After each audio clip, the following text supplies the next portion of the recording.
Hello again, everybody, and welcome to the Mike Francesa podcast, part of the Bet Rivers Network, as always. And we are whiling through these final days of August. And before you know it, we're going to be back with a steady stream of podcasts, sometimes two in a day. I mean, obviously, we'd be following all the action. We'll be on all the time. We'll have a Football Friday show each week for you. We will have, obviously, podcasts after the Giant and Jet games, after every one.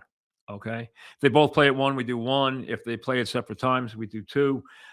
So we will have all that for you. So we're ready for the NFL, which will start on the 9th of September.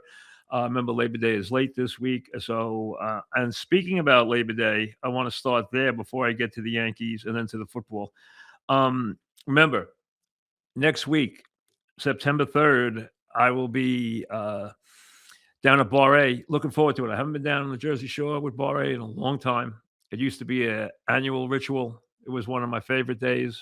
It was always great crowd. It's a great place to do a show from. Looking forward to it.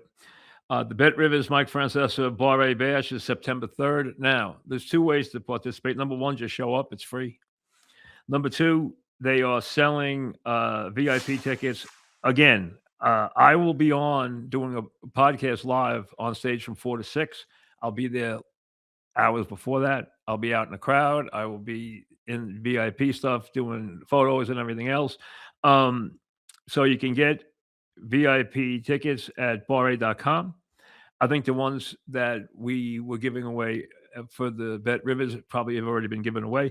I will be there 4 to 6. One, I guess I know that's coming, and we'll have more coming. But the Giants are going to honor the 40th anniversary of the first Super Bowl team. So Otis Jerome, one of my all-time favorites, Otis Anderson, will be there with us, and he is, never stopped being a character. He's always been one of my favorites, and obviously very instrumental in that great Giant era. So he will be with us. I know that he's coming. There'll also be shows before mine, guys who are contributing to Bet Rivers.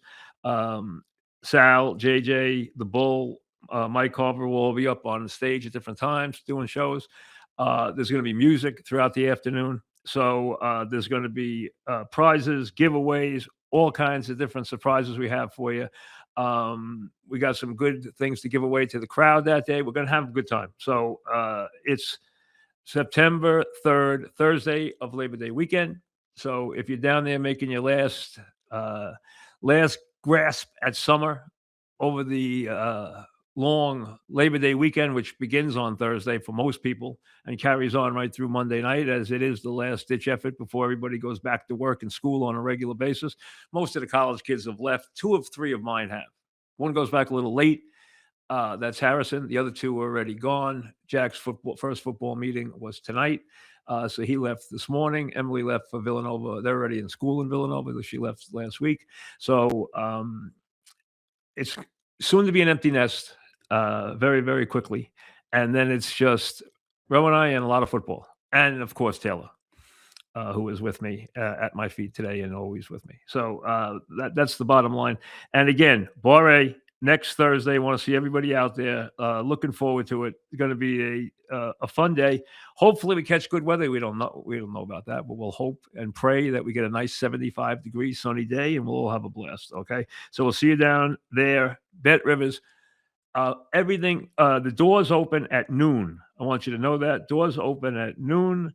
There'll be shows going on and music from 1 o'clock on, and I will be there on the stage from 4 to 6, but I'll be there before that. Okay, and I'll be out and about all of you and saying hello and everything else. Okay, that's Bar A next Thursday, September 3rd, and looking forward to it. Now, let me start with the Yankees on what is a big week.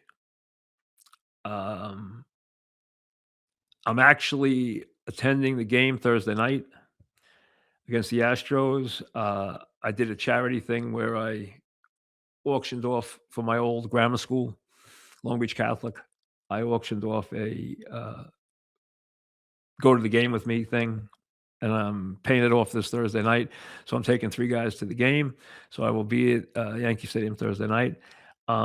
It's a big week. Obviously, the Red Sox coming in for the weekend. is a very, it's going to be fun. There's pressure there. The Red Sox are trying to nip at the Yankees' heels. The Yankees are trying to nip at the Rays' heels. They're all going to the playoffs. The question is in what order. Um, the playoff, the way this sets up for baseball right now, it's not a good system. It's a system that needs to be tweaked. We can get into that at a later date. But here's what we have right now. You want to win the division if you can. The Yanks are 3 behind in the loss column. The Red Sox are 3 behind the Yanks. They both won last night, the Rays and the Red Sox. Here's the deal. This is the hand you're dealt with, and it's going to have to be dealt with whether the Yankees get past the Rays or not, which I still think is a long shot. But if they do or not, doesn't matter. What has to happen here is this roster has to be handled in a very deft manner. A very deft manner. We already know the news on Stan; he's gone. Okay, so that's one big postseason bet you don't have. The Yankees are still hopeful to get Judge back at a reasonable time. Now, remember, Judge isn't coming back till September. It's almost September now. He's probably not coming back to the middle of the month at best. It doesn't give him a lot of time to get ready for the postseason. So I think Judge will make an appearance. I don't think there's any question he's going to try. I don't think they would be able to keep him from doing that. The question is, what kind of player is he going to be? You're going to play him as long as he can play. You're going to put him in the outfield? Can't DH him on this team. You cannot. If you're going to DH him, you're throwing good, especially against right-handed pitching, you're throwing good bats out of the lineup to do that. The Yankees have to be the rest of the way, Judge or no Judge. And obviously their chances are going to be enhanced with Judge playing. But Judge or no Judge, the Yankees have to be a meritocracy the rest of the way. You got to play the guys who earn it. All right, there's certain positions where you know you're going to play guys, okay? You're going to play the shortstop, all right? Everyone's in love with the kid there at Edmond in the Hall of Fame, which is crazy, but listen, we know he's playing every day. You know that Wells is playing every day, most days. You know that Rice is playing every day, okay? You know that Bellinger's playing every day. And if Judge is there, he's playing every day. The question is, what do you do from there? You got a logjam here. Now, Spencer Jones has made it, and I did a thing that got some attention about 3 weeks ago or so, maybe a month, I'm not sure, where I said that I had all of a sudden seen real growth and potential in Jones. His at-bats were getting much better. Now, he's still going to strike out at the same rate. He's going to strike out every third time. This is a guy who takes big swings. The way he attacks at the plate, he's going to strike out a lot. You know that. He's going to make a lot of outs with the strikeout. Just get used to it. But if you noticed, over his last 100 at-bats, if you take them apart, the on-base percentage is going up. The average is going up. The slug is going up. He's using the whole field. He's got a better idea at the plate of the strike zone. He's making better contact. And we know he has speed, talent, and outrageous power. He can hit the ball out in any direction of any park. And he has, I think, without question, separated himself from Dominguez and has given them a reason to really look at him. Now, you guys are always running to get Grisham out of the lineup, except one thing. Like him, hate him, love him, whatever. The bottom line is the guy gets big hits. And he is a major home run threat, especially at Yankee Stadium. He has grooved that swing. Guys who come here and groove that swing like that through the years, whether you're talking about a Mercer, whether you're talking about a Shane Spencer, whether you're talking about a Jim Spencer, not Shane Spencer. Jim Spencer was left-handed. If you're talking about a Oscar Gamble, these guys groove that swing, and he has done that to where he gets the bat out inside very quickly, and he hits those long fly balls to right field that go out of the ballpark. He has got to play a lot. Bellinger would prefer not to be in center field anyway. The bottom line is, if you're gonna play, that's your outfield. Now you go into the postseason, if you have Bellinger, Grisham, and Judge, you don't have any place to play anybody else. You got a heck of a bench. Then the question is, how do you utilize these guys? See, the Yankees brought in guys because they were worried about Stanton, who's gone. They were worried about Judge, who they don't know about yet. So they brought in bats that they knew they could compensate with. Garcia, Ramos, who's done nothing since he's been here. I mean, he's 6 for his last 49. He's gotten a little better lately. He's done absolutely nothing. But if Judge doesn't play and they see left-handed pitching, he's going to become a very important guy for the Yankees. He's going to get big at bats. If Judge plays, he might not see the field. But if Judge doesn't play, he's going to see the field. And again, meritocracy. Is Garcia hitting? Get him in the lineup. Can't ignore Goldie completely, although he's kind of the odd man out here because you log jammed DH first base. You're not going to give up on Jazz. I know people are down on him. We're not talking about his future right now. We're talking about the rest of the season. He's going to be the second baseman. It would be a dumb move not to keep him at second base. But this has got to be Judge or no Judge. This has got to be a meritocracy of playing the guy that earns his spot to play. And if a guy gets hot late, you play him. If a guy gets hot in the postseason, you play him. That's all the bottom line is.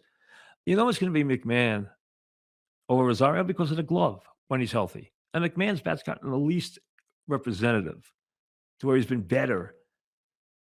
His OPS has been something you can at least put on the scoreboard in the last third of the season. He's never going to be a great bat. I wanted him here for 2 years. His glove is brilliant. I've been disappointed in his offense. I'll be the first to admit it. I thought he'd do better here.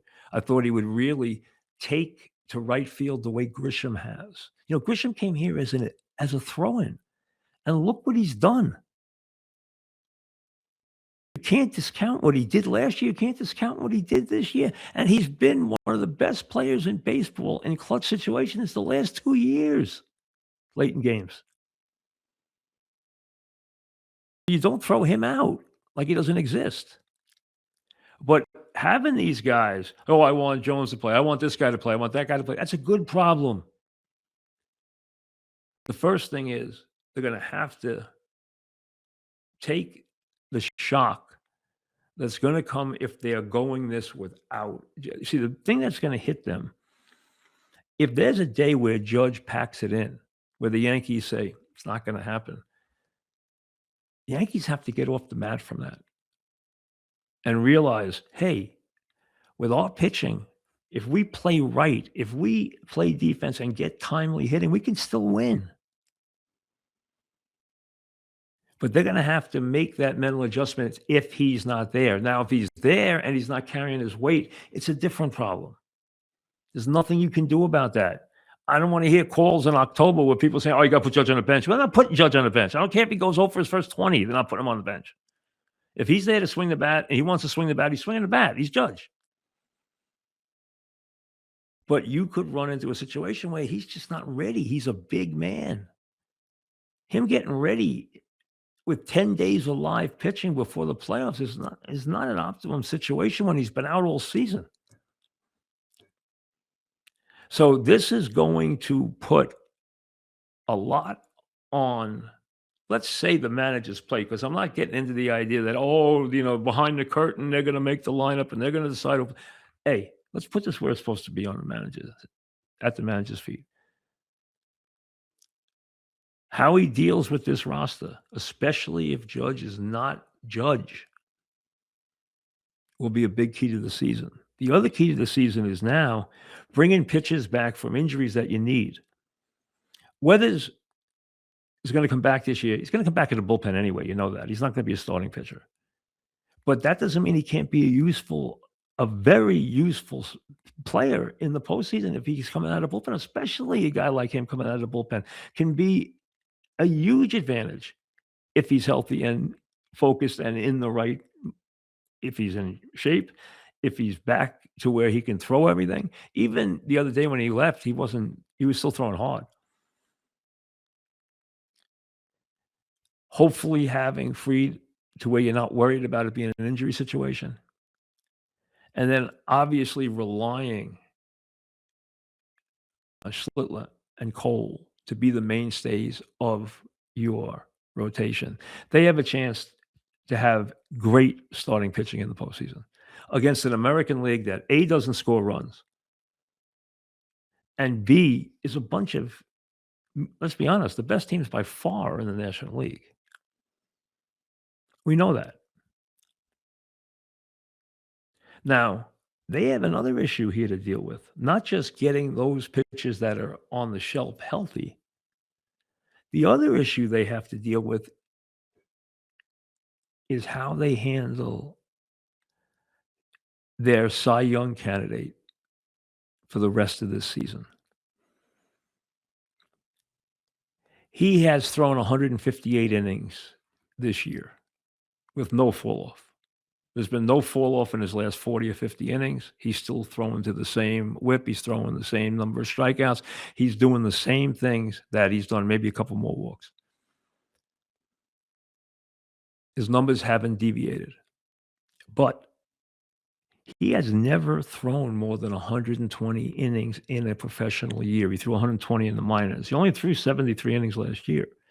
He threw 120 in the minors one year.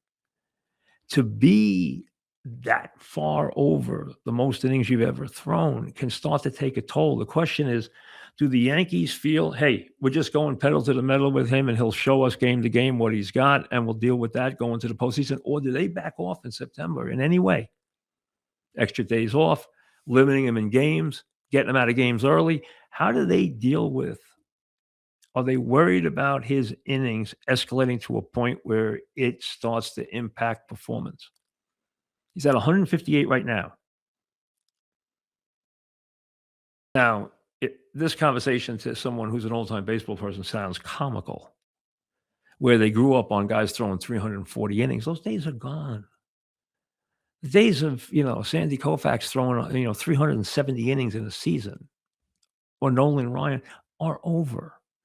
They don't groom, they don't teach, they don't bring pitchers along like that anymore. Pitchers are brought in to throw 5 great innings. If they give you the 6th, you tip your cap. If they give you the 7th, you bow to them. That's the way this works now. And then you go bring in a guy who throws 100, and then hopefully another guy who throws 100, and then you bring in a guy who's your closer. And that's how it works. That's baseball in 2026. It's never going to change. The starting pitcher now is most nights at best a 6-inning performer. But can you get that same dominant 6 out of him, or in the playoffs 7 or 8 if he's really going well and he's kept his pitch count down? So the Yankees also have to. Cole looks like he's coming into form now, and I'm not the biggest Cole guy in the world. Cole has to prove things to me. I know how talented he is. I just never have liked his mental approach and his finicky ways. They have to keep their eye on Schlittler, but I'm not sure exactly what their plan is. I'll watch it unfold in these last 6 weeks of the regular season. So there is a lot on. Listen, they're going to the postseason. If you're going to be a betting man, they would probably wind up playing the Red Sox. That's the most logical matchup. Can they still win the division? Absolutely. Would you make them a favorite to win the division? No. Is there any way they can miss the playoffs? No. Yankees and the Red Sox are going to be 1-2 wild cards. I mean, that's pretty obvious. Unless one of them jumps and goes crazy and takes the division. It's a real long haul for the Red Sox now. And they have 4 big games coming up with the Yankees this weekend at the Yankee Stadium. Unless the Yankees have a catastrophe here, the Red Sox are a long way from winning the division. But and they still like to get the most advantageous position that they can get. And there is gonna be a lot of debate and a lot of conversation about who should and who shouldn't play on this team, especially if Judge is not Judge. You already lost Stan, so there's no more putting that power in the lineup. They brought in guys to protect them against that. They brought in bats that they thought could be postseason power bats. That's what they brought in. They went and got guys with slugging percentage. Ramos has been a disaster. Doesn't mean he's going to be a disaster down the stretch or in the postseason. He might be their best player in the postseason. You never know. Guys get hot. But there's a lot on the manager's plate. There's no question. Now to football. Preach this all the time. Do not react to preseason games. It's fool's gold. You don't know who's out there. You can't, especially if you're dealing with the league and you're not watching anything about. If you watch the whole game, you can see what maybe, and even then, you don't know what has gone into game planning, which is virtually zero. The bottom line is, even with the Jet-Giant game, there'll be more intensity in the stands than there will be in the game. Do not overreact to this stuff. Right. Everyone overreacted to how big and strong the Giants looked against the Dolphins. Fine, the Dolphins might be the worst team in the league. Start your meter with game one. They both play pivotal game ones. Games that are going to tell more than a normal first week game will tell because of the opponent. In the Jets case, forget Salah. Okay, forget Salah. You know I'm not a Salah fan. Salah to me is a guy who plays the media nationally great. They always show him running up and down the stairs, and he's in good shape, which we know, okay? And he's a nice guy, which everyone says. I don't know him, but he's a nice guy, okay? He's never shown me anything as a head coach. And I wasn't here's a perfect example. Tennessee won that game, right? Because they were probably playing FedEx, drivers in the fourth quarter against them. They looked awful in the first half of that game. Awful. This is a winnable game for the Jets. That's the issue. I'll get to the Jets schedule in a minute. For the Giants, it's a division game against a team that they are going to measure themselves against. Dallas, what you're hearing out of Dallas, and often you hear stuff about the Cowboys coming out of training camp that is overly optimistic. People almost are always rooting for the Cowboys to be good. They have to prove that this defense is going to be at least competitive. Last year it was an embarrassment. Their offense is terrific, let's be honest. I mean, their quarterback play the last couple of years has been terrific. Their offense is terrific. There's no question they have a terrific offense. Their defense was an abomination. You're asking a young guy to come in who was taught by Vic Fangio, who is highly regarded, to come in and transform that. Now, they've brought in some interesting people, and you know how I feel about their first-round draft pick, who I think will be one day. I wouldn't be surprised if he's a perennial All-Pro. That's how good I think he's going to be. And I hope we don't look back and say the Giants should have drafted him, because I really wanted the Giants to draft him. I know they're raving about Reese. That's fine. I'm willing to look. They raved about Carter all year last year, to the point where they were comparing him to Lawrence Taylor, which I found nauseating. And then we saw the year he had. I'm very interested to see what Burns and Reese and Carter can do for the Giants. The Giants, Giants, first of all, should have won more games last year than they won.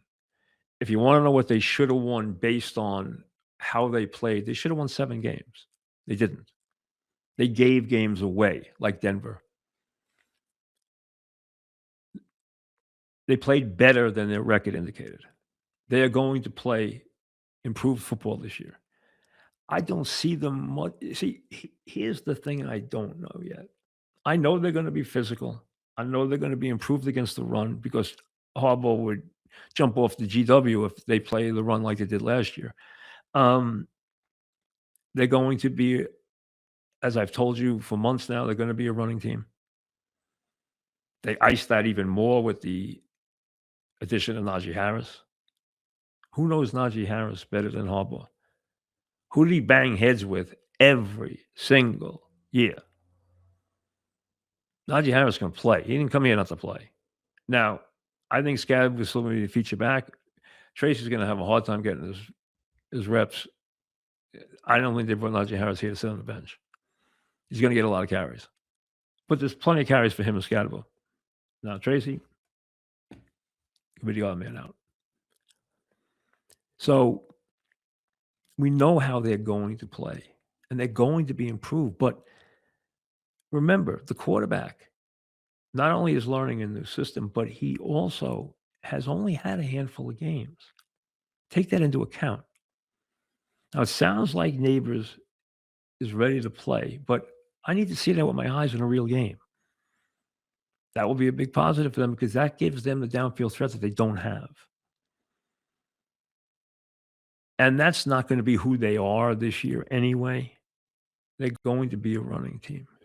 But that doesn't mean you don't take shots. You do. Every team does.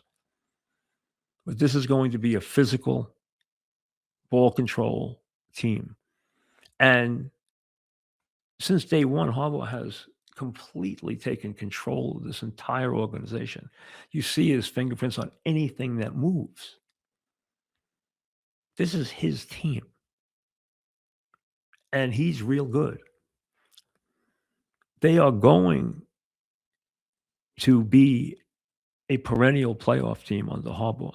It might not happen this season because to me, the weeding out process is far more delicate and hard to fathom, hard to predict because you don't know what guys are going to really get under Harbaugh's skin and what guys aren't. And they need to make a vast amount of improvement in a lot of the parts of the game, especially on defense. And the first thing is they have to show they can stop the run. Even in this era of passing football, if you don't stop the run, you're dead. And you know teams run the football in this league. I mean, if anything, the modern game, the quarterback runs much more than he did years and years ago. There were times when the quarterbacks never ran. Except for the exceptional guy, like Fran Tarkenton or Roger the Dodger. I mean, for the most part, you didn't have those guys playing quarterback. Having an ability to escape, having an ability to be able to make first downs, to keep the defense honest on third when they are playing with their backs to the line of scrimmage and going downfield. And if you have a quarterback that can get first downs, hey, that's a very big thing to move in the chains. It's a big weapon for quarterbacks now if they have it. And that's why they fashion these young quarterbacks for many reasons. One of them is active legs. Another one, obviously, is salary. A lot of reasons. The Giants, if you put a gun to my head, I think they're going to win it 8 games. I'd say somewhere between 7 and 9, which is where everyone in the world has them. Basically, most of the league lives between 7 and 9. And, there's going to be a handful that go under 6, and there's going to be a handful that go over 11. And the rest are going to be in that 7 to 9 area. That's the league. The question is which teams do it, because in the NFL, they shift year to year dramatically. Everyone's expecting the Kansas City Chiefs to bounce back. Everyone's expecting the Lions to bounce back. Be careful there. They already have a lot of injuries. They have real question marks on the offensive line. They have real question marks in their secondary. Real question marks in their secondary. Be careful with the Lions. They expect Denver to come back to the fold. Why? Because they won so many games close last year. Can they do it again? I think they're going to be a good team. I think they're going to win a lot of games. You're going to identify the worst division in football. Everyone tries to do that in preseason. Hey, the most logical place to go is the AFC East. You have the Dolphins. You have the Jets. Everyone expects the Pats, took advantage of a lot of stuff last year, including an incredibly easy schedule. Everything broke well for the Pats last year. And the Jaguars. Those are the teams that everyone expects to come backwards. Denver, Jacksonville, New England, everyone expects to come back to the fold this year. Why? Because they won a lot of games last year. They got a lot of breaks. Jacksonville played a lot of easy quarterbacks. New England had an easy schedule. Denver won an incredible number of games that were close. Denver's also one of the older defenses in the league. But they return almost their entire team. They return 31 of their top 33 players. That's a lot. With a good coach. And I think an underrated quarterback. But that's not the point here to preview that stuff. I'm getting back to the Giants. Put a gun to my head, I think they'll be 8-9. I think they'll be in a lot of games. I don't think they'll make the playoffs this year. But if they're just playing with a chance to be alive in December, play some meaningful games in December, this will be a raging first year for Harbaugh. He doesn't have to make the playoffs this year. He has to build the foundation this year. He has to weed out the guys he doesn't want. This is not a one-year process for him. It's a 2-year process for him to get to the playoffs. And to develop this quarterback the way he wants to develop him, develop the running game the way he wants to develop it, develop the physical nature of this team the way he wants to develop it. Play Giant football. They're going to play old-time Giant football. They're big and they're physical. Who does that remind you of? If you picked up your hand and said Parcells, you were right.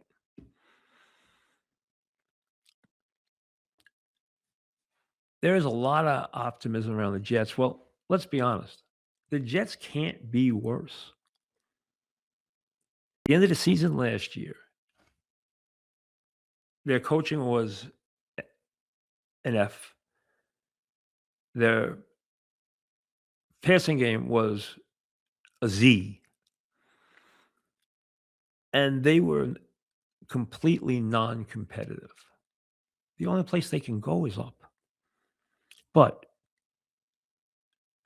I think the optimism has gotten extreme for them. I mean, I think it's over the top, and I think it could be tempered very easily with a loss to the Titans. If they lose to the Titans in week 1 and they turn around and play the Packers and then at the Lions and at the Bears, they could be 0-4. They're 0-4, they're going to be calling for the coach's head. And already everything that was talked about will be about next year and the quarterback. Let's now tank it and get the quarterback. Let's tank and get the quarterback, then get a coach, blah, blah. That'll be the talk. See, the Titan game is such a linchpin for them because on their schedule,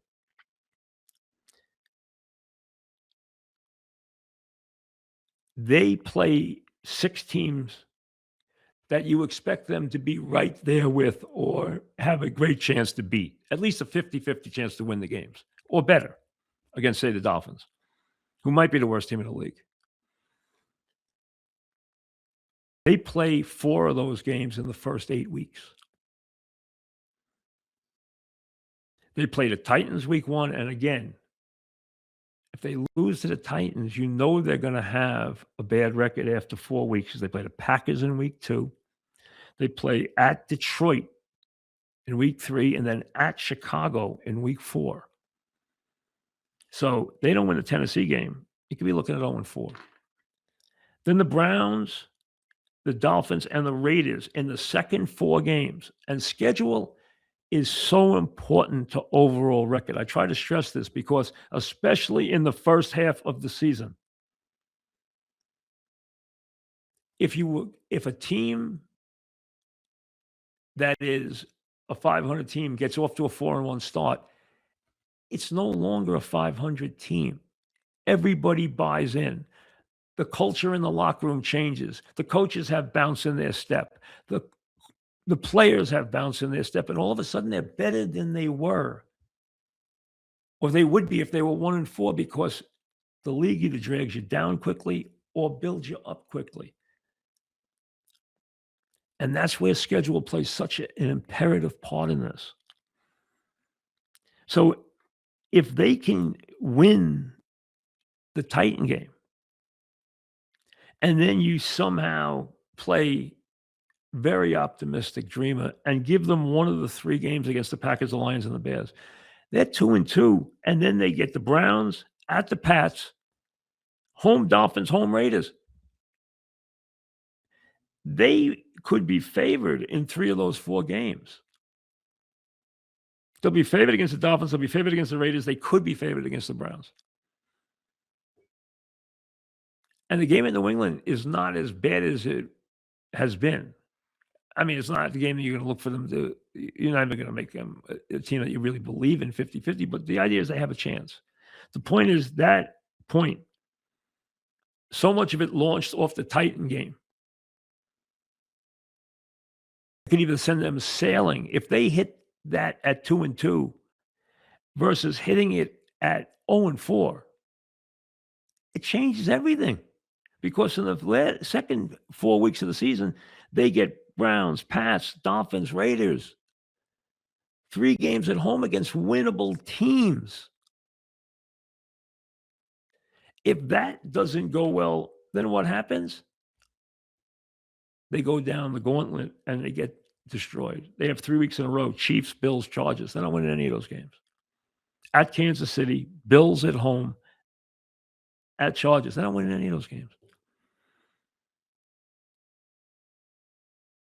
So how they did in that middle 4 games where they have 3 winnable games, because then comes in the second half of the season, they play the Chiefs, the Bills, the Chargers, the Bills on the road, the Vikings, the Pats, and the Broncos. The only games you have that you would circle as winnable games are the Dolphins and the Cardinals. 4 of their winnable games were in the first half of the season, including the opening week. And that's why opening week will hold a very, very, very telling bit of evidence in the first week, more so than normal, because everyone overreacts to week 1 in the NFL. We always say it. But there are times when it is telling. If they don't play well against the Titans, already you're pessimistic. Everything that you had optimism about in the preseason is gone. And the Packers come in the second week and beat their brains in, and then all of a sudden it's like, oh, where are we going? We're on the road the next 2 weeks to the Lions, that's the Bears. Blah, blah, blah. For the Giants, it's the Cowboys in week 1. Division game. Because the team they want to be measured against. So, fascinating week 1 games. Bigger week 1 games than normal. Because if they were playing the Browns in week 1 at home, or they were playing the Dolphins in week 1, you have a much better feeling than you would. But this game is a winnable game against the Titans. And you want to see them come out and play at a certain level. You want them to show that their coaching has improved, that their game planning has improved, that their quarterback play has improved, that they have grown up a little as a team, that they have weapons now.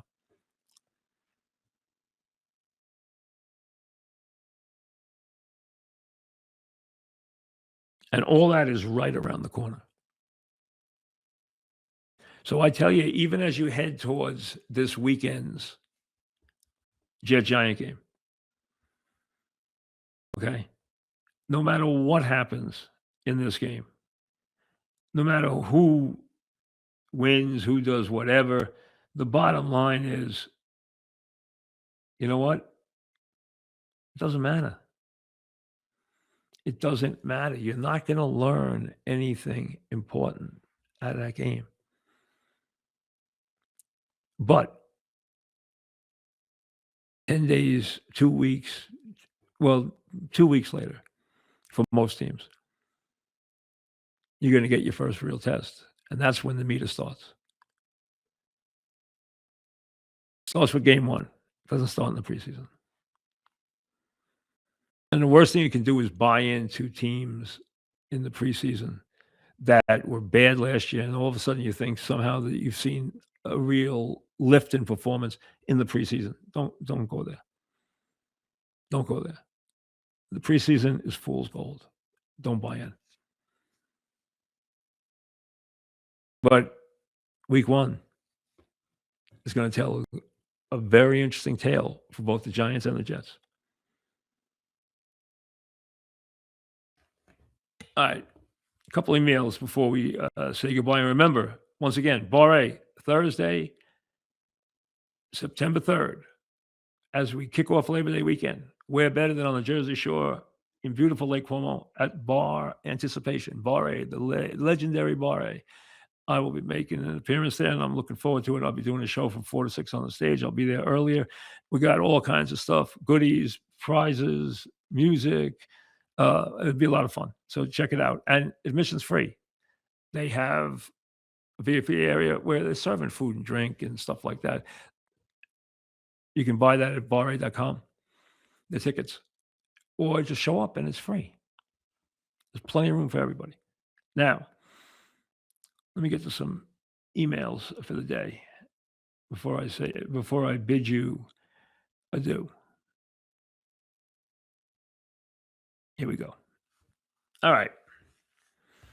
You can send your emails to MikeFrancesapodcast@gmail.com. Remember the same thing to get the newsletter, go to MikeFrancesapodcast@gmail.com. Do you think the Giants can squeeze into the playoffs this year? I do not think they will make the playoffs. If you put a gun to my head, I think they'll win 8 games. Is Pete Alonso going to be a Hall of Famer? That's from Don. Well, Pete's had another good year. He's done exactly what you would expect him to do. He's done exactly what the Mets knew he would do, and it wasn't good enough for them. Okay? He will be coming to the Mets to play in mid-September. It'll be fascinating to see the reaction. Is he going to the Hall of Fame? He's got a lot of work to do. There is a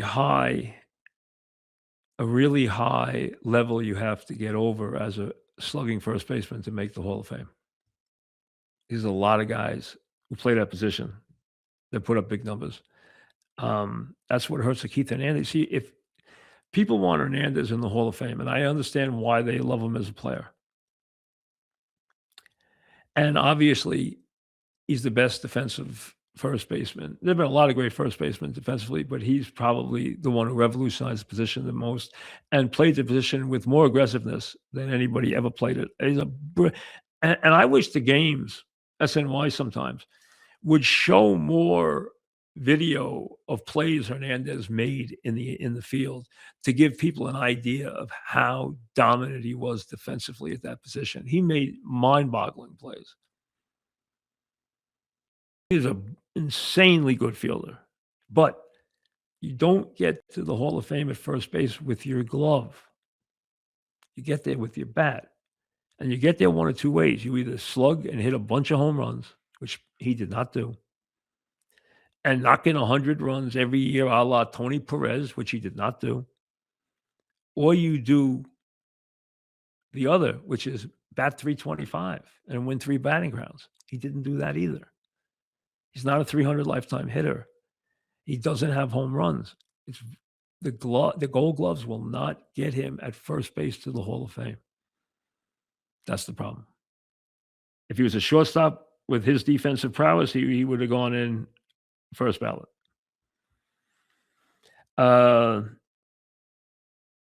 Does Benj look like a potential superstar? Looks like a hell of a good player. You're going to have a rookie player who's going to wind up with 20 homers, 75 RBIs. Obviously, we know about his defense and his throwing ability, his prowess as a right field arm. He's a keeper. Let's go. Listen, superstar means 5 tools. Superstar means, if you're talking about an outfielder,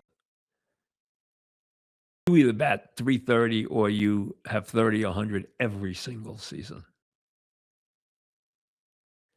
So the Mets have a player they can plug in, hopefully for a long time at the position.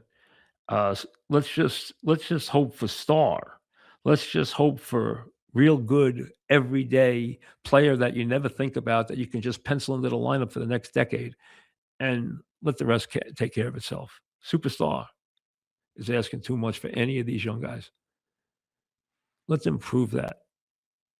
It takes a while to prove that. You can't prove that in a year.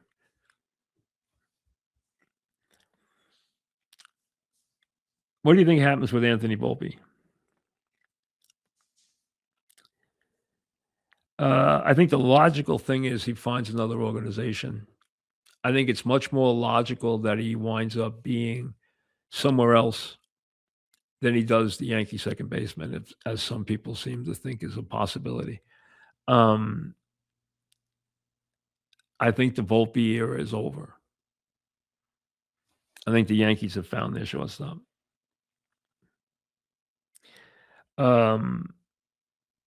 Adam, what do you make of all this insanity in the NBA and the WNBA?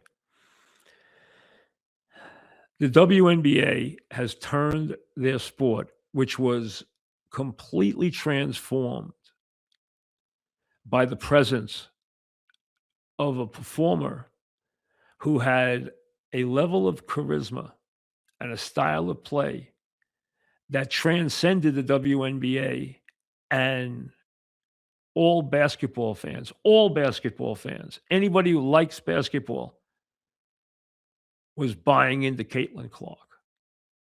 She was going to lift that league the way Joe Namath lifted the AFL.